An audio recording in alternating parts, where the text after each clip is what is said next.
મહિનાની થીમ છે આપણી વાહનો. ભાઈ આપણે માલપુર જવું હોય તો શેમાં બેસીને જઈએ?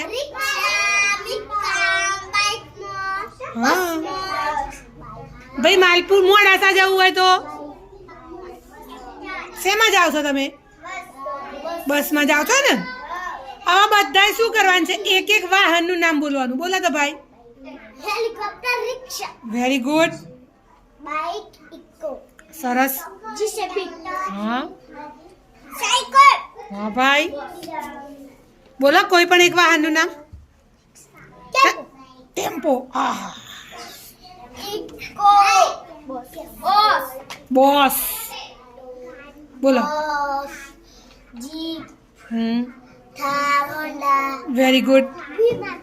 વિમાન. ચલો ભાઈ ખુશી બોલો એક નામ. હા હા